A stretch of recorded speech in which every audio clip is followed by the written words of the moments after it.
June 8 మునగచేరు కాటప్పుడు నువ్వు 4 పోసినావు. మునగచేరు రోజు 4 పోసినావు. నువ్వు మాకంటూ 10 రోజులు ముందు 15 రోజులు ముందు నాటు కానీ విత్తనాలు కానీ నెల మొత్తం 2 పొత్తులు నెల. మనం జూలై 26 నుంచి నాట్లు స్టార్ట్ చేసినాం. ఆగస్టు 15 కల్లా నాట్లు అయిపోయినాయి పూర్తిగా. అప్పుడు విత్తనం లోపం వచ్చింది. ఇప్పుడేమో వేసిన 60 రోజులకి వరి ఎంతుంది. ఒక 4 రోజుల కాలం ఏడుకోవడం సరిపోయింది. కరెక్ట్ 2 నెలలు మేడం. 2 నెలల్లో వరి ఎంతుంది.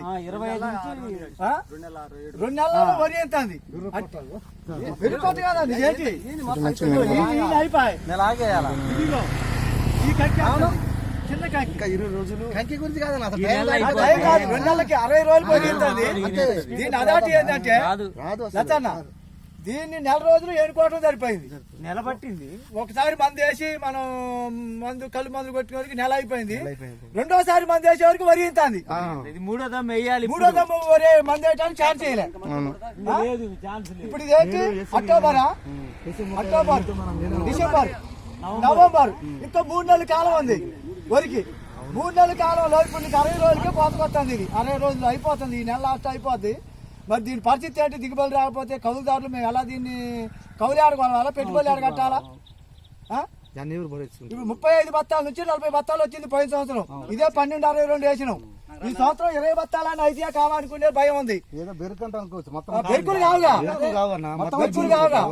దీన్ని సరైన పద్ధతిలో అగ్రికల్చర్ ఆఫీసులో దీన్ని పూర్తిగా దీని వివరాలన్నీ సేకరించి రైతులకి ఖచ్చితంగా న్యాయం చేయాలా. దీనికి నకిలీ విత్తనాలు అయితే మాత్రం పూర్తి బాధ్యత కంపెనీ వాళ్ళతోటి కట్టించే బాధ్యత కూడా మీరు తీసుకోవాలా. మేము 10 రూపాయల వాళ్ళం, మేము 20 రూపాయల వాళ్ళం, మా డబ్బులు మాకు వచ్చినాయి, మేము గల్లాల్లో వేసుకున్నాం అంటే ఊకం. దేనికైనా సిద్ధమై ఉంటాం రైతు. దేనికైనా సిద్ధం రైతుని. ఇప్పుడు మేము 350 బత్తాలు ఒడ్డు కౌలు కొలవాలా. ఇత్తనం మోసం అయితే ఉరేసుకొని చావకపోతే ఏం చేస్తాం రైతు? పెట్టాడు సపోర్ట్ చేస్తున్నా, కంపెనీ చేస్తున్నా రుజువు చేయాలి. ఇక్కడ వాళ్ళిద్దరిలో ఓడి తట్టడు ముందు రైతా చచ్చేది మొత్తం అట్నే ఉంది. రైతాంగం మాది ఒకటే కాదు అనపరెడ్డి పెళ్లి, తుంగారం, సన్నగొండ మండలం, సియాత్నార్ మండలం 1061 ఇత్తనం మొత్తం పేరు. దీనివల్ల 500 బోనస్ అని చెప్పి ఈ నకిలీ ఇత్తనాలు సప్లై చేస్తే రైతులకి రైతు ఉరేసుకొని చచ్చే పరిస్థితి వచ్చింది. 500 రూపాయలు దేవుడు ఎరుగు.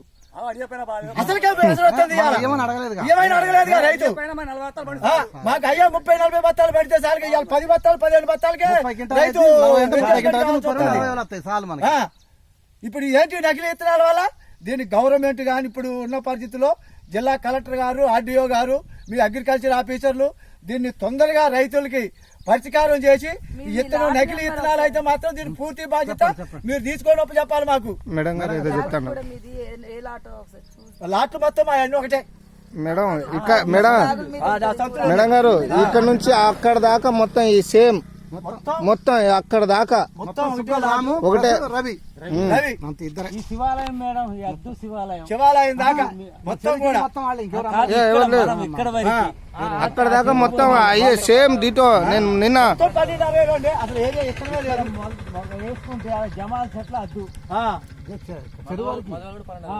అన్ని చెత్త గారు నాది ఇప్పుడు మందు చల్లేది 40 పైసలు తీరింది. కంకి మీదనే చల్లుతున్నా. ఆ చిన్నది కూడా వస్తుందండి. మొన్న నేను జల్లిన ఇది అది ఒక రోజు అదే మందే చల్లొద్దు అంటారు. ఇప్పుడు ఇంకెందుకు దానికి మందు? ఇప్పుడు వాస్తవం మాట్లాడదామా? ఇగో ఈ దుబ్బులో ఒక కర్ర వచ్చింది, మిగతా కర్రలో పొట్టకి రాలే. మరి వీటి పరిస్థితి ఏంటి? వీటి పరిస్థితి ఏంటి? ఇగో ఇవ్వండి ఆ పొట్టకి, ఇగో ఇవ్వండి ఆ పొట్టకి, ఇగో ఇవ్వండి ఇవ్వండి ఆ పొట్టకి, ఇవన్నీ పొట్టలేవు. వాటి కోసం మంది వేయాలిగా. గింజ అయితే ముద్రిపోతే అది వేస్ట్ పొట్టేయాలిగా. అంటే నాసి రకం విత్తనాలు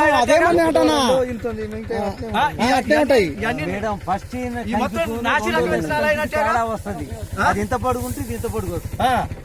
దీనికి ఖచ్చితంగా అది పిలక. ఇగో పిలకలు పెట్టింది మనం. అది పిలక కూడా కంకి రావాలా.